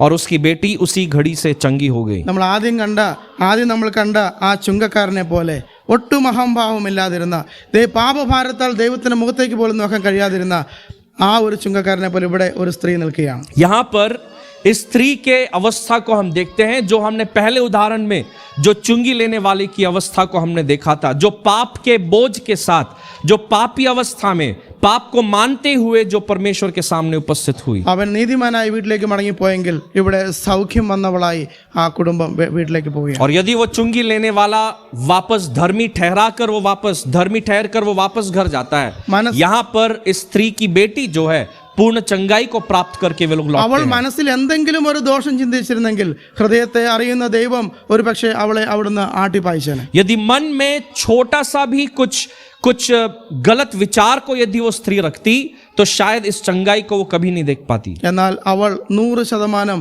ആ യേശുക്രിസ്തുവിൽ വിശ്വസിച്ചു. लेकिन प्रभु यीशु मसीह पर स्त्री ने अपने 100% विश्वास को उसने दिखाया। അവൾ അവളുടേതായിട്ടുള്ള ഒരു കാര്യങ്ങളും ന്യായീകരിക്കാൻ നിന്നില്ല. वो जिस किसी भी बात को यीशु ने कहा, उसने कुछ भी वापस नहीं कहा। അതുകൊണ്ട് അവർ സൗഖ്യം പ്രാപിച്ചവരായി വീട്ടിലേക്ക് സന്തോഷത്തോടെ മടങ്ങി. और क्योंकि वो मन की दीन अवस्था को उसने दिखाया, वो पूर्ण चंगाई को उसकी बेटी प्राप्त की और वे लोग वहां से लौटे। എത്ര നല്ല സാക്ഷ്യമാണ് ദൈവാത്മാവ് ഇവിടെ എഴുതിയിരിക്കുന്നത്. परमेश्वर के बहुत बड़े एक गवाही को इस स्त्री के जीवन से परमेश्वर का वचन यहाँ पर दिखा रहा ഈ है। ഒരു മനോഭാവമാണ് യഥാർത്ഥ ദൈവവിശ്വാസികളായി നമുക്കും ഉണ്ടാകേണ്ടത്. इसी दृष्टिकोण, यही मनसा परमेश्वर के लोगों को भी होनी चाहिए। നമുക്ക് ഒരുപക്ഷെ നല്ല പാരമ്പര്യം ഉണ്ടാവും, ഞാൻ നേരത്തെ പറഞ്ഞതുപോലെ जिस प्रकार मैंने कहा कि हम बहुत अच्छी संस्कृति से हम आते होंगे, സമൂഹത്തിൽ നമുക്ക് നല്ല സ്റ്റേറ്റസ് ഉണ്ടായിരിക്കാം, सामूहिक रूप से लोगों के सामने हमारा एक अच्छा पद होगा, അതൊന്നും ദൈവമായിട്ടുള്ള ബന്ധത്തിൽ നമുക്കൊരു തടസ്സമാകരുത്. लेकिन परमेश्वर के साथ के संबंध में ऐसे ही लाभ जो है वो कभी भी अड़चन न बनने पाए। കാരണം നമുക്ക് പ്രശംസിപ്പാൻ ഒരു കാര്യം മാത്രമേ ഉള്ളൂ, പ്രശംസിക്കണമെങ്കിൽ ഭൗതികമായി. और यदि हमें सांसारिक रूप में कुछ भी आनंदित होना है, प्रशंसा करना है, तो वो केवल एक ही बात में है। ആദത്തിന്റെയും ഹവ്വയുടെയും മക്കളാണെന്നും പാപ സ്വഭാവത്തിൽ പാപത്തിൽ ജീവിക്കുന്ന ഏറ്റവും വലിയ പാപിയാണെന്ന് ഞാനെന്ന് പറയാനുള്ള യോഗ്യത മാത്രമേ നമുക്ക് ഓരോരുത്തർക്കും ഉള്ളൂ. केवल ആ ഒരു एक ही പാരമ്പര്യം മാത്രമേ ഉള്ളൂ. केवल एक ही योग्यता को हम रखते हैं। यदि हमें प्रशंसा करना है अपने विषय में, वो एक बात यही है कि हम आदम और हव्वा के जाति के हैं और हम सब ने पाप किया है और हम सब പാപിയോं में सबसे श्रेष्ठ हैं। ഒരു ഭിക്ഷക്കാരിയായി കർത്താവായ യേശു ക്രിസ്തുവിന്റെ കാൽപാദത്തിൽ വീണപ്പോൾ ദൈവം അവളെ മാനിച്ചു. एक भिखारी के समान वो स्त्री जब यीशु मसीह के चरणों पर आकर प्रणाम करती है, यीशु मसीह ने उसके विश्वास को आदर किया। ദൈവസന്നിധിയിൽ നമ്മെ തന്നെ താഴ്ത്തുമ്പോൾ ദൈവം അനുഗ്രഹങ്ങൾ കൊണ്ട് നമ്മളെ നിറയ്ക്കും. हम जब अपने आप को नीचा करते हैं, हम जब अपने आप को दीन बनाते हैं परमेश्वर के सामने, परमेश्वर अपनी आशीष निश्चित रूप से देगा। ആത്മാവിൽ ദരിദ്രരായ രണ്ട് കൂട്ടരെ രണ്ട് എക്സാമ്പിൾസ് നാം കണ്ടു കഴിഞ്ഞു. मन के जो दीन है उसको समझने के लिए वचन से दो उदाहरणों को हमने देखा। മൂന്നാമതായി ഒരു എക്സാമ്പിൾ കൂടെ നമുക്ക് നോക്കാം. तीसरा एक और उदाहरण को हम देखेंगे। അതിനായിട്ട് 2 ശമൂവേൽ 9-ാം അധ്യായത്തിലേക്ക് കടന്നു പോവാം. उसके लिए हम निकालेंगे पुराने नियम में शमूएल की दूसरी पुस्तक और उसका 9वां अध्याय। शमूएल की दूसरी पुस्तक, दूसरा शमूएल, उसका 9वां अध्याय, അതിന്റെ 8-ാം വാക്യം ഒന്ന് വായിച്ചോളൂ. उसका 8वां वचन। उसने दंडवत करके कहा, तेरा दास क्या है कि तू मुझ ऐसे मरे कुत्ते की ओर दृष्टि करे। ഇവിടെ മെഫീബോശേത്ത് എന്ന് പറയുന്ന വ്യക്തിയെ കുറിച്ചാണ് എഴുതിയിരിക്കുന്നത്. यहाँ पर उस व्यक्ति मपीबोशेत नाम के एक व्यक्ति के विषय में यहाँ पर लिखा हुआ है। ആരായിരുന്നു ഈ മെഫീബോശേത്ത്? मपीबोशेत कौन था? ഇസ്രായേലിന്റെ ആദ്യത്തെ രാജാവിന്റെ കൊച്ചുമകനാണ്. इज़राइल के पहला राजा जो शाऊल है उसका पोता है मपीबोशेत। അർത്ഥാൽ രാജകുമാരനാകേണ്ട വ്യക്തിയാണ്. या फिर एक ऐसा व्यक्ति जो राजकुमार के पद में उसको बैठना है। അടുത്ത കിരീടാവാസിയാകാനുള്ള എല്ലാ യോഗ്യതയും അവനുണ്ടായിരുന്നു. एक राजा के बाद उसको अगला राजकीय स्थान मिलने का पूरा अधिकार ये मपीबोशेत रखता है। അങ്ങനെ ശൗലിന്റെ മകനായ യോനാഥാന്റെ മകനായ മെഫീബോശേത്ത്. और उसी प्रकार हम देखते हैं राजा शाऊल का पुत्र योनाथान, और योनाथान का पुत्र है ये व्यक्ति मपीबोशेत। ബൈബിളിൽ പുത്രൻ എന്ന് എഴുതിയിരിക്കുന്നത് ഏകപുത്രൻ, ഒരു മകൻ മാത്രമേ ഉണ്ടായിരുന്നുള്ളൂ രാജാവിന്. और उस राजा को केवल एक ही पुत्र था, केवल एक पुत्र के विषय में जिक्र है। യോനാഥാന് ഒരു മകൻ മാത്രമേ ഉണ്ടായിരുന്നു. അതുകൊണ്ട് ഏത് രീതിയിലും അടുത്ത രാജാവാകേണ്ട വ്യക്തിയാണ് ഈ മെഫീബോശേത്ത്. और योनाथान जो शाऊल राजा का जो पुत्र योनाथान है उसका केवल एक ही पुत्र था मपीबोशेत, तो इसलिए राजकीय स्थान जो है वो इस पुत्र को जाना चाहिए। എന്നാൽ ചില പ്രയാസങ്ങൾ തന്റെ ജീവിതത്തിൽ കടന്നു വന്നപ്പോൾ അവൻ അതെല്ലാം ഉപേക്ഷിച്ച് ദൂര പ്രദേശത്ത് പോയി ഒളിച്ചു താമസിക്കേണ്ട അവസ്ഥ വന്നു. लेकिन जब इसके जीवन में कुछ अवस्थाएं परिस्थितियां उठी तो ये दूर देश में जाकर वो छिपकर वहां पर बैठा हुआ है। അവനെ ദാവീദ് തന്റെ സിംഹാസനത്തിലേക്ക് കൊണ്ടുവരുന്ന കാഴ്ചയാണ് നമ്മുടെ കാണുന്നത്. और यहाँ पर जो दृश्य जिक्र किया हुआ है वो मपीबोशेत को ढूंढकर राजा दाऊद जो है वो अपने राजमहल में उसको लेकर आता है। എന്നിട്ട് അവനോട് ദാവീദ് പറയുകയാണ്, അതാണ് എഴുതിയിരിക്കുന്നത് 7-ാം വാക്യത്തിന്റെ അവസാനം, എന്റെ മേശയിങ്കൽ ഭക്ഷണം കഴിച്ചുകൊള്ളണം എന്ന് പറഞ്ഞു. 7वां आयत, 9वां अध्याय का 7वें आयत के आखिरी भाग में दाऊद उससे कहता है कि तू मेरे मेज पर तू भोजन करेगा। ഒരു രാജകുമാരനെ സംബന്ധിച്ച് അത് അവന്റെ ഏറ്റവും വലിയ ഈഗോ പ്രശ്നമാണ്. एक राजा के संबंध में यदि इन शब्दों को सोचे तो ये बहुत ही एक असंभव बात है। ये തലമുറ നോക്കുകയാണെങ്കിൽ 3-ാം തലമുറക്കാരനായ ഇളയ രാജാവാണ് അവൻ. एक अगर घराने वंशों को यदि देखे, राजकीय पीढ़ी के तीसरे वंश में आता है ये व्यक्ति। ഈ മെഫീബോശേത്തിന് വേണമെങ്കിൽ ഇങ്ങനെ പറയാം, നീ ഇരിക്കുന്ന സിംഹാസനത്തിൽ ഇരിക്കാൻ യോഗ്യതയുള്ളവളാണ് ഞാൻ. मपीबोशेत राजा को दाऊद को देखकर इस बात को कह सकता है कि तू जिस स्थान पर बैठा है उस स्थान के अधिकार को रखता हूं मैं। നിന്റെ മേശയെങ്കിൽ കിട്ടുന്ന ആ ഭിക്ഷാടനത്തിനൊന്നും ആവശ്യം എനിക്കില്ല. तेरे मेज से जो मिल रहा है उस मेज में से भाग लेने की जरूरत नहीं है मुझे। അങ്ങനെയൊക്കെ അവന് പറയാമായിരുന്നു. मपीबोशेत ये सब बातों को बोल सकता था, എന്നാൽ ആത്മാവിൽ ദരിദ്രനായിരുന്ന ആ മെഫീബോശേത്ത് അവിടെ പറഞ്ഞ വാക്യമാണ് നമ്മൾ ആദ്യം വായിച്ചത് 8-ാം വാക്യം. ചത്ത നായെ പോലിരിക്കുന്ന അടിയനെ നീ കടാക്ഷിപ്പാൻ അടിയൻ എന്തുള്ളൂ. लेकिन ऐसे अधिकार को रखने वाला मपीबोशेत जब राजा दाऊद के सामने प्रस्तुत होता है तो वो अपने मन के दीन की अवस्था को दर्शाते हुए वो 8वें आयत में कहता है कि एक मरे हुए कुत्ते के समान तू मुझे दृष्टि कर. അവൻ ഇത്രയധികം ക്വാളിഫിക്കേഷൻസ് ഉണ്ടെങ്കിലും ഒരു കുറവ് അവനിലുണ്ടായിരുന്നു. उसमें इतनी सारी उपलब्धियां थी, इतने सारे प्रशंसा करने की बात उसमें थी, लेकिन एक कमजोरी उसमें जरूर था. അവൻ മുടന്തനായിട്ടുള്ള ഒരാളായിരുന്നു. वो एक लंगड़ा व्यक्ति था. അവന്റെ കുറവ് മനസ്സിലാക്കിക്കൊണ്ട് അവനെ തന്നെ താഴ്ത്തുകയാണ്, ദാവീദിന് മുമ്പിൽ താഴ്ത്തുകയാണ് ഇവിടെ ചെയ്തത്. वो अपने इस कमजोरी को दर्शाते हुए उस दीन अवस्था में वो राजा के सामने प्रस्तुत होता ഒരു है. രാജകുമാരൻ അവനുള്ള ചെറിയ ഒരു കഴിവുകേട് കണ്ടുകൊണ്ട് ഇത്രയധികം താഴ്ത്തണമെങ്കിൽ നമ്മൾ ഓരോരുത്തരും ദൈവസന്നിധിയിൽ എത്രമാത്രം താഴ്ത്തപ്പെടേണ്ട ആളുകളാണ്. यदि एक राजकुमार जो राजकीय पद का अधिकारी है, अधिकार को रखता है, यदि वो अपने इस छोटे से लंगड़ेपन के कारण यदि मन के दीन में उस अवस्था को यदि वो दिखा रहा है, तो हम में से हर एक जन कितना और दीनता को हमें दिखाना जरूरी ഒരു है. പൊടിയെന്നോ കൃമിയെന്നോ പറയാനുള്ള യോഗ്യത പോലും നമുക്കില്ല.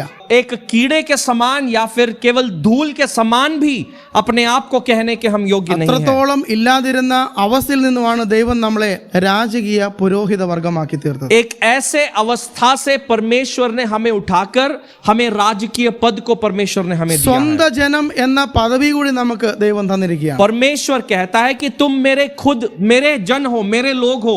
इस पद को परमेश्वर ने हमें दिया ഇതൊന്നും है. ഞാൻ നേരത്തെ ഓർപ്പിച്ചതുപോലെ നമ്മുടെ കുലമഹിമ കൊണ്ട് ലഭിച്ചതല്ല. ये सारे प्रशंसा को जो हम प्राप्त किए हैं, ये हमारे खुद के कामों के कारण या फिर हमारे खुद के काबिलियत के कारण हम नहीं प्राप्त നമ്മുടെ किए हैं. പാരമ്പര്യം കൊണ്ട് നമുക്ക് ലഭിച്ചതല്ല. हमारे वंशों या फिर घराने के संस्कृति के कारण हमने इसको प्राप्त नहीं किया നമ്മുടെ है. ഒരു ശ്രേഷ്ഠതയും അതിന്റെ പുറകിലില്ല. इसके पीछे इन बातों को प्राप्त करने के लिए हम में किसी भी कोई विशेषता हम पाते नहीं. നമ്മൾ രാവിലെ വചനദാനത്തിൽ നിന്ന് കേട്ടതുപോലെ അവന്റെ കൃപ ഒന്നുകൊണ്ട് മാത്രമാണ്. हमने सुबह आराधना के विचार में हमने जो सुना वो केवल इतना ही है, क्योंकि परमेश्वर कृपालु परमेश्वर है. നമുക്കും ഈ മെഫീബോശേത്തിനെ പോലെ നമ്മളെ തന്നെ താഴ്ത്താം.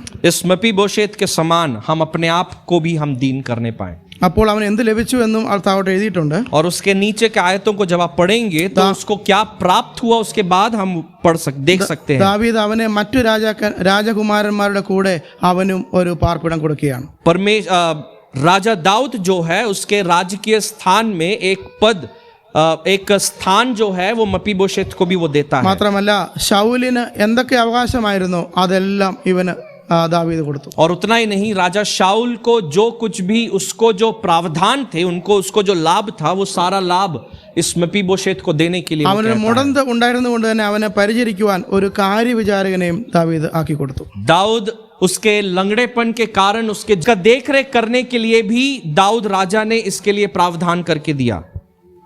അവന് ദൈവസന്നിധിയിൽ താന്നപ്പോൾ അവന് ദൈവം എന്തൊക്കെയാണ് കൊടുത്തത് നാം കണ്ടു. परमेश्वर के सन्मुख जब उसने अपने आप को दीन किया तो परमेश्वर क्या क्या आशीषें उसको दिया, ये बात को हमने सुना. നമ്മൾ 3 എക്സാമ്പിൾസ് കണ്ടു. 3 उदाहरणों को हमने देखा है. ഒന്നാമതായിട്ട് ചുങ്കക്കാരന്റെയും പരീശന്റെയും ചിത്രം നാം കണ്ടു. सबसे पहले फरीसी और चुंगी लेने वाले के उदाहरण को देखा. പരീശനും സാമൂഹികമായി ചില വിലയൊക്കെ ഉണ്ടെങ്കിലും ധനമുണ്ടായിരുന്നെങ്കിലും പാപിയാണെന്നുള്ള കുറവ് അവൻ തിരിച്ചറിഞ്ഞപ്പോൾ അവന് ദൈവത്തിന്റെ കൃപ ലഭിച്ചു. और चुंगी लेने वाला हालांकि समाज में धनी है, लोगों के पैसों को लेता है, इन सब बातों के बावजूद जब वो अपने आप को पापी होकर ठहराया तब उसको परमेश्वर के सन्मुख स्वीकृति प्राप्त हुई. കനാന്യ സ്ത്രീ അവൾ ഒരു പുറജാതിക്കാരിയാണെന്ന് മനസ്സിലാക്കി എന്ന കുറവ് അവൾക്കൊണ്ടെന്ന് മനസ്സിലാക്കിയപ്പോൾ ദൈവത്തിൽ നിന്ന് കൃപ അവൾക്ക് ലഭിച്ചു. एक कनानी स्त्री जब प्रभु यीशु मसीह के सामने वो अन्य जाति है और वो एक नीच अवस्था में रहती है, जब उसने मान लिया तो यीशु मसीह के सामने उसको स्वीकृति प्राप्त हुई. മെഫീബോശേത്ത് ഒരു രാജകുമാരനാണെങ്കിലും അവനൊരു കുറവുണ്ടെന്നുള്ള കാര്യം അവൻ തിരിച്ചറിഞ്ഞ് ദൈവസന്നിധിയിൽ വീണപ്പോൾ അവനും ദൈവം അനുഗ്രഹങ്ങൾ കൊടുത്തു. मपीबोशेत जब अपने कमजोरी, उसके राजकुमार होने के बावजूद जब वो अपने कमजोरी को मान लिया, जब उसको पहचान लिया, फिर स्वीकार कर लिया, उसको राज्य के घराने में उसको स्वीकृति प्राप्त हुई. എൻ്റെ സമയം കഴിയുമെന്ന് എനിക്കറിയാം, എങ്കിലും ഞാൻ ഒരു 5 മിനിറ്റ് കൂടെ എടുക്കുകയാണ്. मेरा समय हो गया, ഞാൻ ഇനി 3-4 മാസങ്ങൾക്ക് ശേഷം ഇവിടെ വരുള്ളൂ. मेरा समय समाप्त हुआ, लेकिन 5 मिनट और लेना चाहता हूँ, क्योंकि 3-4 महीने बाद ही फिर मैं यहाँ पर खड़ा रहूंगा. നാലാമതായിട്ട് നമുക്ക് ഒരു വ്യക്തിയെ കൂടെ പരിചയപ്പെടാം. एक और उदाहरण को, एक और व्यक्ति के विषय में हम जल्दी से देखेंगे. അതിനായിട്ട് നമുക്ക് പുറപ്പാട് പുസ്തകം 3-ാം അധ്യായം 10-ാം വാക്യം വായിക്കാം. हम निकालेंगे निर्गमन की पुस्तक, उसका 3:10. उसका 3रा अध्याय और उसके 10वें आयत को हम देखेंगे. निर्गमन की पुस्तक 3रा अध्याय और उसका 10वां वचन. इसलिए आ, मैं तुझे फिरौन के पास भेजता हूं कि तू मेरी इजरायली प्रजा को मिस्र से निकाल ले आए.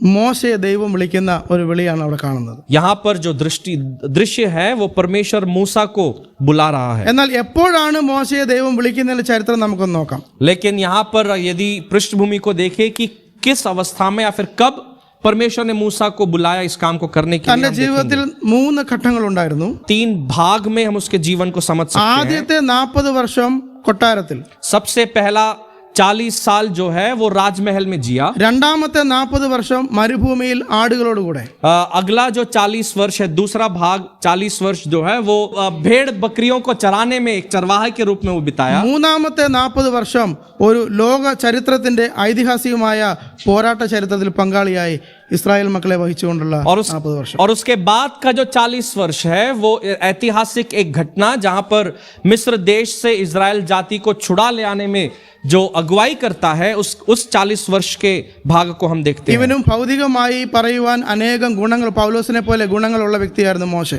मूसा जो है वो पौलुस के समान, जो पौलुस कहता है कि मुझे बहुत सारे ऐसे गुण है जिसमें मैं प्रशंसा कर सकता हूं, घमंड कर सकता हूं, ऐसे प्रकार का एक व्यक्ति है അവൻ मूसा. ആരായിരുന്നു ദൈവാത്മാവ് അപ്പോസ്തല പ്രവൃത്തികൾ 7-ാം അധ്യായം 22-ാം വാക്യത്തിൽ എഴുതിയിട്ടുണ്ട്. प्रेरितों का काम 7वें अध्याय में मूसा कौन था या फिर किस प्रकार का व्यक्ति था, हम प्रेरितों के काम 7वें अध्याय में उस बात को देख सकते हैं. Verse 22.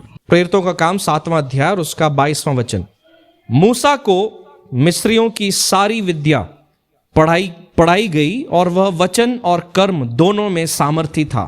ഈജിപ്തിലെ രാജകുമാരിയുടെ മകനായി അഥവാ രാജകുമാരനായി ജീവിച്ച ഒരു വ്യക്തിയായിരുന്നു മോശെ. मूसा जो है फिरौन के महल में वो एक राजकुमार होकर उस मिस्र देश में ये जीने लगा. ഹിസ്റ്ററിയൊക്കെ നാം പഠിക്കുകയാണെങ്കിൽ നമുക്കറിയാൻ കഴിയും, ഈജിപ്ഷ്യൻ സംസ്കാരം എന്നുള്ളത് ലോകത്തിലെ തന്നെ ഏറ്റവും സംസ്കാരമുള്ള ഏരിയയായിരുന്നു ഈജിപ്ഷ്യൻ. और उन समयों में, पुराने समय में मिस्र देश की जो संस्कृति है वो संसार भर के देशों के संस्कृति से बहुत ही ऊंचा हुआ करती थी. അവിടുത്തെ ഒരു രാജകുമാരനായിട്ടാണ് മോശെ വളർന്നത്. और वहां का एक राजकुमार के समान मूसा उस राजमहल में अपने जीवन को जिया. അതുകൊണ്ട് തന്നെ അന്ന് ലഭിക്കാന്ന് വെച്ച് ഏറ്റവും നല്ല എഡ്യൂക്കേഷൻ മോശയ്ക്ക് ലഭിച്ചു. और इसलिए उन समयों में जो सबसे उच्च शिक्षा को प्राप्त कर सकता था मूसा, അതുകൊണ്ട് അവൻ അതിസമർത്ഥനായ അതിമിടുക്കനായ ഒരു വ്യക്തിയായിട്ട് വളർന്നു വന്നു. और इसलिए बहुत ही एक सामर्थी और बहुत ही बुद्धिमान मनुष्य होकर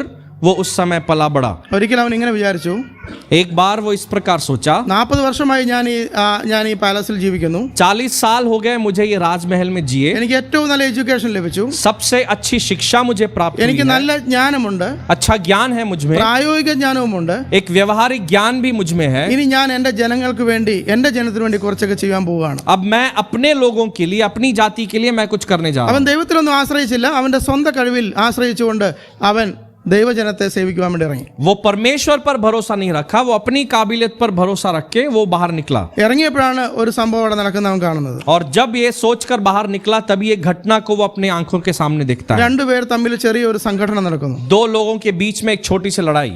എന്നാൽ ഇപ്പൊ തന്നെ അതങ്ങ് പരിഹരിച്ചു കൊടുക്കാന്ന് വേണ്ടി മോശം അങ്ങോട്ട് ചെന്നു. तो मूसा सोचा कि चलो लड़ाई है, मैं इनको सुलझा लेता हूं बोल के उनके पास वो वहां അവന്റെ पर गया. പ്രായോഗിക ജ്ഞാനമൊക്കെ പ്രയോഗിച്ചു നോക്കി. वो अपने हर अच्छे ज्ञान को वहां पर उपयोग करके देखा. അവസാനം ചിലപ്പോൾ കാലെ പിടിച്ചടിച്ചെന്ന് തോന്നുന്ന ഒരുത്തനെ കൊന്ന് കുഴിച്ചു പോകേണ്ട അവസ്ഥ വന്നു. और हो सकता है पता नहीं क्या कैसे उसने वहां पर सुलझाने के लिए गया, वहां पर एक की हत्या कर दिया और वहां पर उसको गाड़ दिया. അവന്റെ ഭൗതികമായിട്ടുള്ള പ്രായോഗിക ജ്ഞാനം ഉപയോഗിച്ചപ്പോൾ അവൻ ഒരു കൊലപാതകനായി മാറാൻ മാത്രമേ കഴിഞ്ഞുള്ളൂ. अपनी दृष्टि में जो वो सोचा था कि उसका ज्ञान, उसका बुद्धि बहुत ही श्रेष्ठ है, उस काम को जब वो किया तो वो एक हत्या कर पहुंचा. ദൈവമില്ലാതെ സാമൂഹികമായി നമ്മൾ പുറത്തു നേടുന്ന എന്ത് കഴിവുകൊണ്ടും ഇതിൽ മാത്രമേ നാം ചെന്ന് അവസാനിക്കുകയുള്ളൂ. परमेश्वर के बाहर यदि हम किसी भी ज्ञान को हम अर्जित करते हैं तो हमारा अंत जो है वो इसी प्रकार के अंत में हम जा पहुंचेंगे. അതിനുശേഷം 40 വർഷം മരുഭൂമിയിലേക്ക് ദൈവം അവനെ അയച്ചു. और उसके बाद 40 वर्ष तक वो जंगल में उसने अपने जीवन को काटा। അവന്റെ സകല ജ്ഞാനവും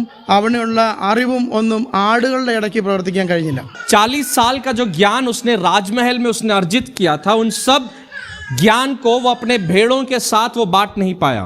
മരുഭൂമിയുടെ പരുക്കൻ സാഹചര്യത്തിൽ ചുട്ടുപഴുത്ത കാലാവസ്ഥയിൽ അവൻ തന്നെ 40 വർഷം മൗനനായി തീർന്നു. और 40 साल तक इन सब जो ज्ञान उसने प्राप्त किया था, बाकी के 40 साल जो है वो उस गर्मी में भेड़ बकरियों को चराकर एक चरवाही के समान वो वहां पर जीना शुरू किया। നിശബ്ദതയിൽ അവൻ അവന്റെ ചില കുറവുകളെ കുറിച്ച് തിരിച്ചറിഞ്ഞു. और उस निशब्द अवस्था में, उस शांत अवस्था में वो अपनी खुद की कमजोरियों को उसने पहचानना शुरू किया। ആദ്യത്തെ 40 വർഷം അവൻ വിചാരിച്ചു എനിക്ക് ഒരു കുറവുമില്ല, ഞാനാണ് ലോകത്തിലെ ഏറ്റവും വലിയ അറിവുള്ളവൻ, ജ്ഞാനിയായവൻ എന്ന് വിചാരിച്ചെങ്കിൽ पहला 40 साल यदि वो ये सोच रहा था कि इस संसार में मुझसे ज्ञानी और मुझसे बुद्धिमान व्यक्ति और कोई नहीं है, മരുഭൂമിയിലെ കടുത്ത മോശമായിട്ടുള്ള ചൂടുള്ള അവസ്ഥയിൽ അവൻ മൗനനായിരുന്നപ്പോൾ അവൻ തന്നെ ഒന്ന് നോക്കുവാനിടയായി. मरुभूमि के उस कड़क धूप में जब वो चरवाही के समान भेड़ बकरियों के साथ था, वो अपने आप को वो जांचना शुरू किया। അതാണ് നമ്മൾ ആദ്യം വായിച്ചത് 3-ാം അധ്യായം 10-ാം വാക്യത്തിൽ ദൈവം അവനെ വിളിക്കുകയാണ്.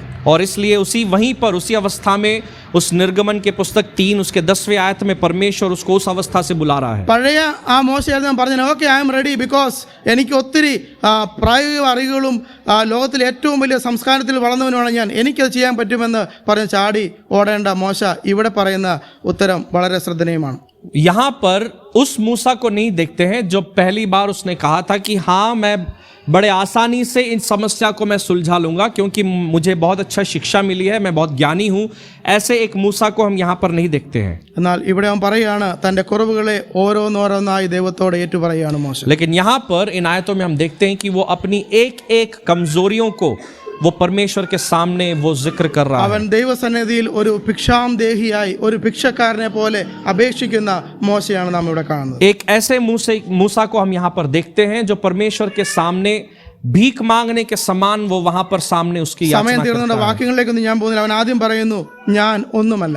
सबसे पहला चीज जो वो परमेश्वर से कहता है कि मैं कुछ भी नहीं हूं। അതിന്റെ 13-ാം വാക്യത്തിൽ ഞാൻ അവരോട് എന്തു പറയും എന്ന് അവൻ ചോദിക്കുകയാണ്. 13वें आयत में मूसा पूछता है कि मैं उसके सामने जाकर मैं क्या कहूंगा। 4-1 ജനം എന്നെ വിശ്വസിക്കത്തില്ല എന്ന് പറഞ്ഞുകൊണ്ട് അവൻ ഉള്ളിലേക്ക് വലിഞ്ഞു പോവുകയാണ്. 4 अध्याय और उसके पहले आयत में अगर मैं वहां जाऊंगा तो मेरी वे लोग नहीं सुनेंगे, इस बात को कहता है। 4-10 വാക്യത്തിൽ ഇങ്ങനെ കാണുന്നു എനിക്ക് വാക്ക് സാമർഥ്യമില്ല, ഞാൻ തടിച്ച നാവുള്ള വിക്കനാണ് എന്ന് പറഞ്ഞുകൊണ്ട് അവൻ ദൈവസന്നിധിയിൽ ഒരു പാനീയ യാഗമായി അർപ്പിക്കപ്പെടുകയാണ്. 4 अध्याय 10वें आयत में कहता है कि मैं बोलने में निपुण नहीं हूं, मैं जीभ से भद्दा हूं और इसलिए मैं वहां पर जाकर बात नहीं कर सकता। इस कमजोरी को वो बताता है। അപ്പോൾ ദൈവാത്മാവ് ഒരുപക്ഷെ അവനോട് പറഞ്ഞിട്ടുണ്ടാവും ഈ കുറവുകൾ നിന്നിൽ കണ്ടതുകൊണ്ടാണ് ഞാൻ നിന്നെ ലീഡറായിട്ട് തിരഞ്ഞെടുത്തത്. और शायद परमेश्वर का आत्मा इससे कहा होगा क्योंकि तुझ में ये सब कमजोरी है इसलिए मैं तुझे उनका अगुवा होकर मैं तुझे चुन रहा हूं। അവിടുന്ന് ദൈവം അവനെ വിളിച്ച് അവനെ നമുക്കറിയാം ഈ 3,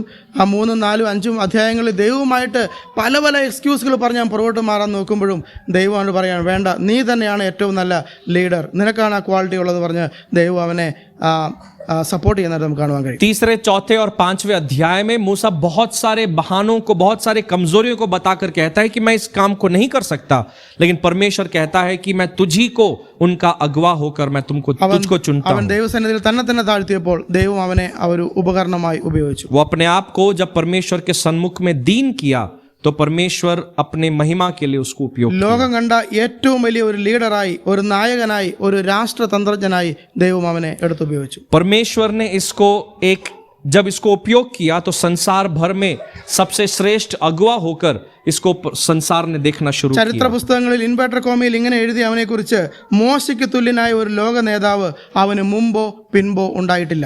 ऐतिहासिक पुस्तक में एक वाक्य लोगों ने इस प्रकार कहा कि संसार ने किसी इससे बेहतर, मूसा से बेहतर अगुवे को ना ही कभी देखा है और ना ही उसके बाद कब कोई देखेगा। അവൻ നഷ്ടപ്പെട്ടതെല്ലാം ദൈവം അവന് തിരിച്ചു കൊടുത്തു. जो भी मूसा के जीवन में नाश हुआ तो वो सब परमेश्वर ने उसे वापस അതുകൊണ്ട് लौटाया। ആദ്യത്തെ 5 പുസ്തകങ്ങൾ എഴുതുവാൻ ദൈവാത്മാവ് അവനെ ഉപയോഗിച്ചു. और इसलिए परमेश्वर का आत्मा जो है बाइबल के शुरुआती 5 किताबों को लिखने के लिए परमेश्वर का आत्मा मूसा को चुना। ആദിയിൽ ദൈവം എന്ന് തുടങ്ങി അവൻ ഒരുതപ്പെട്ട മനുഷ്യരുമായിട്ടുള്ള എല്ലാ പ്രശ്നങ്ങളെക്കുറിച്ചും ഈ 5 പുസ്തകങ്ങളിൽ പ്രതിപാദിപ്പിച്ചിട്ടുണ്ട്. आदि में परमेश्वर ने करके वचन शुरू करता है और एक एक करके मनुष्य के सभी समस्याओं को वहां पर लिखना शुरू करता है। സൃഷ്ടിയെക്കുറിച്ച് മനുഷ്യന്റെ സൃഷ്ടി, പാപത്തിന്റെ ആരംഭം, വിവാഹം, ഭാഷകളുണ്ടായത്, ജലപ്രളയം, അങ്ങനെ ഒരുവിധപ്പെട്ട എല്ലാ കാര്യങ്ങളും മോശയ്ക്ക് ദൈവാത്മാവിൽ എഴുതാൻ കഴിയും. ऐसे एक व्यक्ति को परमेश्वर की आत्मा ने परमेश्वर की सृष्टि से लेकर बाढ़ के विषय में, पहला विवाह के विषय में, पहले पाप में गिरने के विषय में, इन सब बातों को परमेश्वर का आत्मा मूसा को प्रकट करके ലോക देता है। ചരിത്രത്തിൽ ആർക്കും കഴിയാതിരുന്നത് മോശയെ കൊണ്ട് ദൈവം ചെയ്യിപ്പിച്ചു. संसार के इतिहास में किसी व्यक्ति से ना होने वाले काम को, जो संभव नहीं था, उस काम को परमेश्वर ने मूसा के द्वारा करवाया। ദൈവം നിഗളികളോട് എതിർത്ത് നിൽക്കുന്നു, താഴ്മയുള്ളവനോട് കരുണ തോന്നുന്നു, കൃപ തോന്നുന്നു എന്നാണ് ദൈവവചനം പറയുന്നത്. वचन कहता है कि परमेश्वर घमंडियों के विरुद्ध खड़े होता है, लेकिन जो मन के दीन है परमेश्वर उन पर अनुग्रह, अपनी दया को वो दिखाता है। ഞാനിവിടെ നിർത്തുകയാണ്. मैं यहाँ पर समाप्त कर रहा हूँ। 4 വ്യക്തികളെ കുറിച്ച് നാം കണ്ടു കഴിഞ്ഞു. 4 उदाहरणों को हमने यहाँ पर देखा। അവരെല്ലാവരും അവരുടെ കുറ്റങ്ങൾ, കുറവുകൾ മനസ്സിലാക്കി ദൈവസന്നിധിയിൽ ഒരു പാനീയയാഗമായി തകർക്കപ്പെട്ട് ആത്മാവിൽ ദരിദ്രരായപ്പോൾ അവരെ ദൈവം എടുത്ത് ഉപയോഗിക്കുന്നത് കാണുക. परमेश्वर के सन्मुख जब वे लोग टूटे मन के साथ, टूटी अवस्था पे, पाप के बोझ के साथ जब वे लोग प्रस्तुत किया अपने आप को, परमेश्वर ने अपनी आशीष को उन्हें दिया। ചുങ്കക്കാരൻ തകർന്ന മനസ്സുള്ളവനായി ദൈവസന്നിധിയിൽ നിന്നു. चुंगी लेने वाला एक टूटे अवस्था में आकर वो अपने आप को प्रस्तुत അവൻ करता है। ലഭിച്ച അനുഗ്രഹങ്ങളെ കുറിച്ച് നാം കണ്ടു. उसको जो परमेश्वर ने आशीषें दी उसके विषय में हमने पढ़ा। കനാന്യ സ്ത്രീ, പുറജാതിക്കാരിയായ സ്ത്രീ, അവൾ യേശുവിന്റെ കാൽക്കൽ വന്ന് പറഞ്ഞു, ഞാൻ നായ തന്നെയാണ് എന്നുള്ള സത്യം അവൾ അനുസരിച്ചപ്പോൾ അവൾക്കും ദൈവാനുഗ്രഹം ലഭിച്ചു.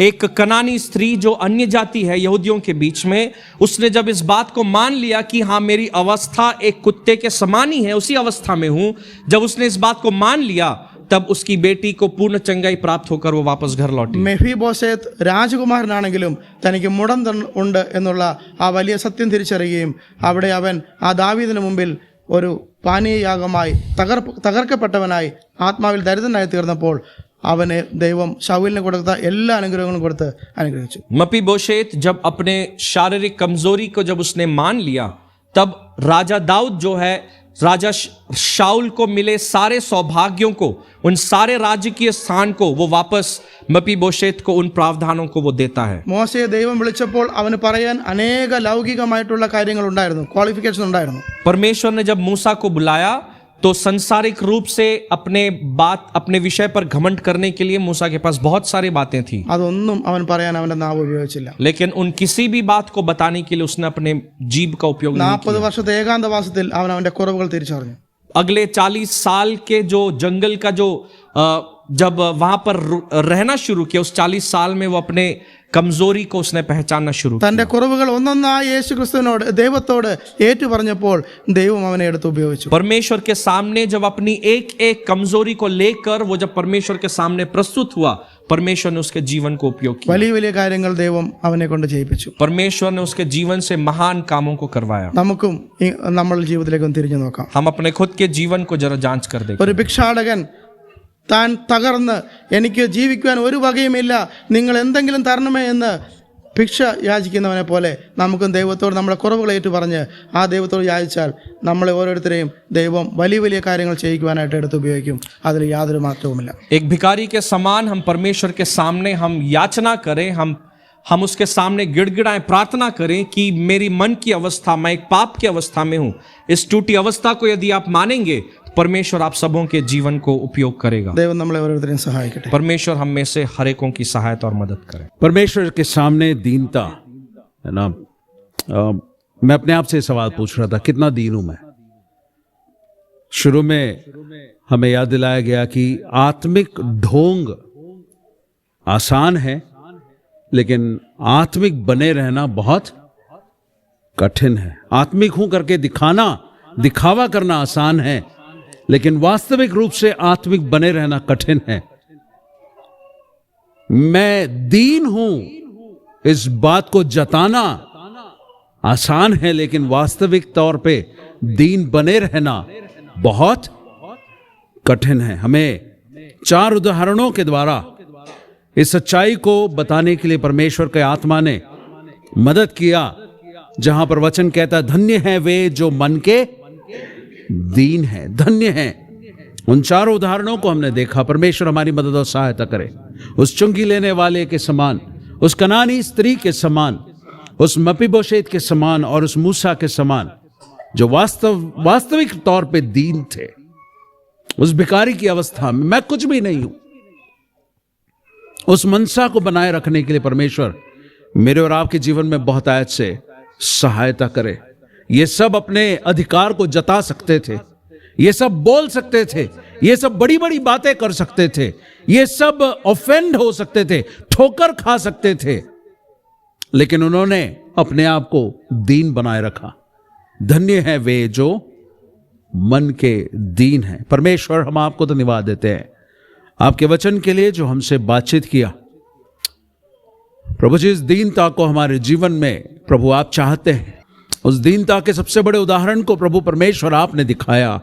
प्रेज यू लॉर्ड, जिसने ऊन कतरने वाले उस मेमने के समान अपने मुंह को बंद रखा, वो गाली सुनकर भी उसने गाली नहीं दिया, बल्कि अपने मुंह को बंद रखा। वो हमारे लिए सबसे उत्तम उदाहरण है प्रभु। उस उदाहरण को हमने 4 उदाहरणों में देखा प्रभु जी, आदर्श को। और प्रभु आज अपने आप को दीन करते हैं, अपने आप को नम्र करते हैं प्रभु जी। हमारे जीवन में वो दीनता प्रभु जी आप दिखाई, आप लाने के लिए हमारी मदद और सहायता कीजिए।